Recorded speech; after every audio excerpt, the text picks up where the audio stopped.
Okay, spring is a time for new beginnings, which means that if you're looking to create a shift in your life, now is really a great time to do it. It really is. Maybe this year your house doesn't need that full deep spring cleaning, but there could be something mentally, emotionally, or even physically that needs to be cleansed. Okay, here to give us some different strategies for cleansing your life, we want to welcome public speaker and actor Brianna Brown, who also happens to be an Apple Valley native. Your my high school bud. buddy. Hi, friend. Hi. All right, so let's jump into spring cleaning. Do it. As I spoke to you guys a few months ago with my guidebook, Manifesting Your Mission, one of the things that we do is we do a seasonal check-in. It's like a really great way to make sure that your values are aligning with your have-tos. And one of the things that I love is spring cleaning. And since we're in this wonderful time, it is a great time to make a shift. And this quote that I absolutely love is by Elizabeth Gilbert, and it says, "I've never seen a life transformation in which the person didn't begin by finally getting sick of their own bull." Bleep. Yep. That's a good one. So if you're wanting to create a shift in your life, it's all about creating change. And, as Tony Robbins says, it's in your moments of decision that your destiny is shaped. So spring is a perfect time because it's all about renewal, rebirth, repenting, repairing, and then beginning again. It's like the time that we plant seeds so that we can have things blossom. So I recommend it being a day. It could be a weekend, a week, even 2 weeks. Just commit to a time frame that is a stretch, but is also really realistic with your schedule. So I also recommend making sure that you prioritize it and you put it in your calendar that you're going to do this. So how do you do it? You pick a time, prioritize it, and then I also think you should have a friend, right? A family member, a friend, a buddy, just so that you're holding yourself extra accountable. And keep it simple if this feels overwhelming, or you can do what I call a multi-pronged approach, which is hitting, like you mentioned earlier, several different areas of your life. And again, why are we doing this? You want to create space for new opportunities to flow to you. So let's dive in with a bunch of different suggestions. So mentally and emotionally, because your thoughts and your feelings go hand in hand. Right. One of my biggest ones is a social media cleanse. If you have not seen The Social Dilemma on Netflix, you must watch it. I know. It is so important. I haven't seen it. I've been kind of holding off because I know it's going to just rock my whole world, but this is good. What do you think about with the social media cleanse? Because I think some people get like where they're either on it all the time or they go, I have to delete it and I'm done with everything. But I don't know if that's necessarily realistic. How can we use it more intentionally?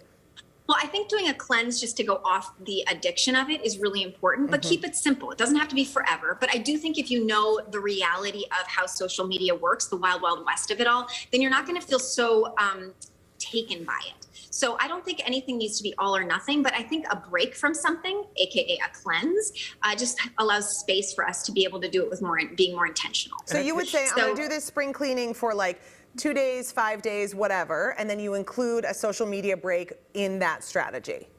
Yes. Yes. So you can I'm going to give a bunch of ideas that you can kind of mix and match and kind of throw together, kind of like a wonderful stew. Right. Another one would be daily journaling. Right? From The Artist's Way, using morning pages from Julia Cameron's The Artist's Way. It's just a really great way to declutter your brain and have space in your mind. Another one that's really obvious is the more physical cleanse, like to get your body rid of toxicity. It's very LA. The thing is, you want to just be careful of what one you're doing so that you're nourishing your body and you're not just losing water weight and then gaining it all back. So I'm a big fan of anything that's done by functional or integrative doctors, like the Clean program, the anti-inflammation diet, or anything by Dr. Mark Hyman. So those are great ones so that you're like cleaning and refreshing your body. So then you're like, okay, maybe I don't need 17 cups of coffee a day. Maybe I can be good with one. She just named all my gurus. I love Dr. Mark Hyman so much. I'm like, okay, what is he posting today? What is he doing today? That's a really great idea. I feel like too often people think of a spring cleaning as once a year of everything, like you said, cleaning your house, and they don't even really think about the mental aspect to it. But you can do this multiple times. It doesn't need to just be kind of one time during the season. Yeah, once you figure out like the reset that kind of works for you and what's most important to you, you want us to also spiritually cleanse a little bit, and incorporating some meditation is a way to do that. Yes, one of the things that I'm a big fan of is meditation, just because it is mental and emotional, but it also is spiritual for a lot of people as well. And I'm a big fan of Ziva Meditation by Emily Fletcher. She's doing a phenomenal job with it. And she actually has a program for kids as well. And my child, who's 3.5, did her little online Ziva meditation for kids. So it's a really fun thing that you can do and incorporate with your family. Again, it's all about creating space so that you have more things flowing in your life that you want. Yeah. Another one that's really big that people often forget about is forgiveness. Doing forgiveness exercises, since that takes up so much bandwidth. And You Can Heal Your Life by Louise Hay talks a lot about that. Visualization and prayer is really important to incorporate. And then even daily gratitude, which seems so like obvious, but The Magic by Rhonda Byrne talks about that. And it's really, really fascinating. Oh, this is so good, Brianna. Okay, so one more before we go. Your physical space that surrounds you. You know, we're talking about the internal, but there is something, if you're in a disorganized, messy space, it can be really difficult to clear the clutter from your mind, because all you're doing is looking around and being like, oh man, I got so much junk everywhere. Yeah.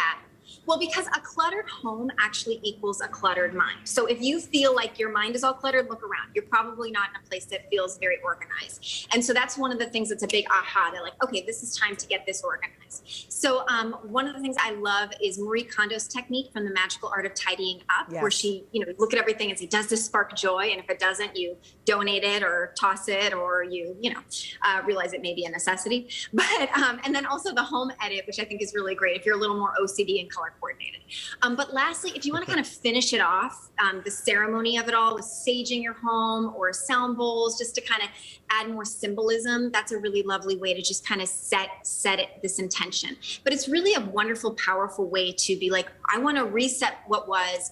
I want to let go of what no longer serves me, and I want to be intentional about what I want to create moving forward. And that's something that, again, like I use a lot of different tools within my guidebook to be able to hold myself accountable to this kind of quarterly check-in. So, but springtime is the perfect time to do the cleaning. It's so good, Brianna. We love you so much. It's so nice to see you. Thank you for sharing all those wonderful resources. And you can find more information on Brianna and her Manifesting Your Mission guidebook, which she showed you there, how you can get involved with her. It's all on TwinCitiesLive.com.